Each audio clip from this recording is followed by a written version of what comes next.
विष्णु नारायण नारायण नारायण विष्णु नारायण नारायण नारायण बद्री नारायण नारायण नारायण 18वां अध्याय कार्तिक मुक्ति का वरदान। बोले श्री विष्णु भगवान की जय। बोले श्री शंकर भगवान की जय। अब रौद्र रूप महाप्रभु शंकर ने अपने वीर गणों के साथ नंदी पर चढ़कर हंसते हुए युद्ध भूमि में आए। उनको युद्ध भूमि में आते देख उनके प्राचित गण फिर लौट आए और सिंहनाद करते हुए आयुधों से दैत्य पर प्रहार करने लगे। भीषण रूपधारी रुद्र को देखकर दैत्य भागने लगे। तब युद्ध में अपने दैत्यों को पराजित होते देख जलंधर हजारों की बाण छोड़ता हुआ भगवान शंकर की ओर दौड़ा। उनके सोम आदि वीर भी क्रोध से शंकर जी की ओर दौड़े। इतने में शंकर जी ने जलंधर के सब बाण को चला जालों को काट डाला। अपने गणों को निर्भय कर अपने अन्य बाणों की आंधी से दैत्यों को पीड़ित कर दिया। खड़गोरमा नामक दैत्य ने अपने परसे से मार डाला। बलाहक का सर काट दिया। धस्मर भी मारा गया और शिवगण जिसी ने प्रचंड नामक दैत्य का सिर काट डाला। किसी को शिव जी के बैल ने मारा और कई उनके बाणों के द्वारा मारे गए। यह देखकर जलंधर अपने शुंभ आदि दैत्यों को धिक्कार करने लगा और भयभीत को धैर्य देने लगा। किसी प्रकार भी वे त्रस्त दैत्य दोबारा युद्ध में जाने को तैयार नहीं हुए। दैत्य सेना पलायन शुरू कर दिया। तब महायुद्ध जलंधर शिव जी की अपनी ओर ललकारने लगा। साथ ही उसने 70 बाण मारकर शिव जी के दग्ध कर दिया और बहुत से बाणों का प्रहार किया। शिव जी उसके बाणों को काटते रहे, यहाँ तक कि उन्होंने जलंधर की ध्वजा, छत्र और धनुष को भी काट दिया। फिर 7 बाण मारकर उसके शरीर को आघात पहुंचाया। धनुष के कट जाने पर जलंधर ने प्रचंड बाण मारकर उनकी गदा के टुकड़े कर दिए। उसके समझा कि शिव जी मुझसे बलवान है, अतः उन्हें गंधर्वी माया उत्पन्न कर दी। अनेक गंधर्व अप्सराएं से गण पैदा हो गए। वीणा और मृदंग बाजों के साथ नृत्य और गाना होने लगा। इस पर अपने गणों को सहित रुद्र भी मोहित हो गए। उन्होंने युद्ध बंद कर दिया। फिर तो काम से मोहित ही जलंधर जल्दी से त्रिनेत्र भगवान शंकर का रूप धारण करके ब्रह्मपुर पर पार्वती के पास जा पहुंचा।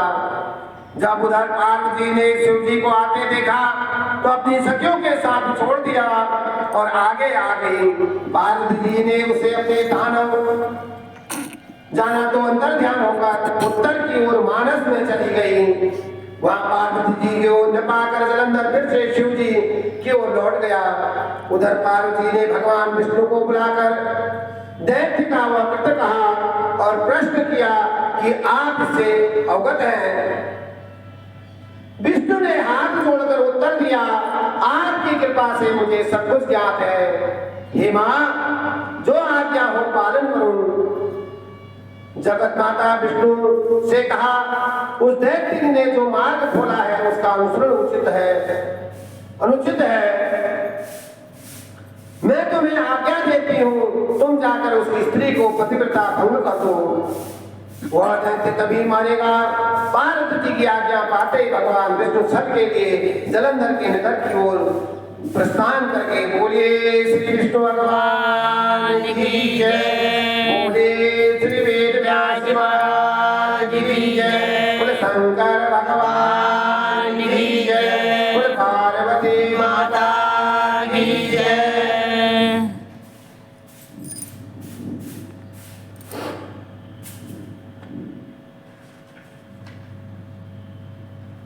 भैया दूज की कथा।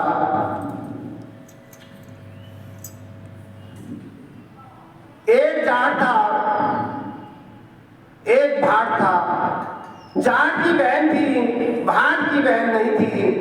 भैया दूज का दिन था। जाट ने कहा आज भैया दूज है, मैं अपने बहन के जा रहा हूं। भाट बोला मेरी बहन नहीं है, मैं भी चलता हूं। किसी को मुंह बोली बहन बना लूंगा। वे दोनों चल दिए। आगे चलकर जाट अपनी बहन के घर पर रुक गया। भाट ने देखा कि कुएं पर दो लड़कियां पानी भर रही हैं और आपस में बात कर रही हैं कि आज भैया दूज है, आज हमारा भाई नहीं आएगा, जल्दी जल्दी चलते हैं। दूसरी बोली मेरा तो भाई नहीं है, मैं किसे टीका करूंगी। भाट बात सुन रहा था। वो लड़की पानी लेकर अपने घर को चलती, पीछे पीछे भाट भी चल दिया। वह घर जाकर मटका रखकर चरखा काटने बैठ गई। भाट ने कहा जी राम राम। वह जो खड़ी हुई और चरखे का तार टूट गया, वे जुड़ा नहीं। वह भाई से कैसे मिले या भगवान की प्रार्थना करने लगी कि तार जुड़ जाए तो मैं भाई से मिलूं। तार जुड़ गया और भाई से मिली। पड़ोसियों से पूछने लगी भाई आए तो चावल कैसे बनाए। पड़ोस ने कहा तेल में चौंका दो और घी में चावल चढ़ा दो। ना चौंका ना सूखा ना चावल गले। भैया भूखा बैठा रहा। भाट सोचने लगा मुंह बोली बहन है, सगी होती तो अभी तक खाना खिला देती। इतने में ससुर बाहर से आया और बोला कोई अकलमंद बहू हो तो गोबर मिट्टी से चौका दे। दूध में चावल चढ़ाए तो चौका सूखता जाए, चावल गलते चले जाए तो प्यारे भाई को खाना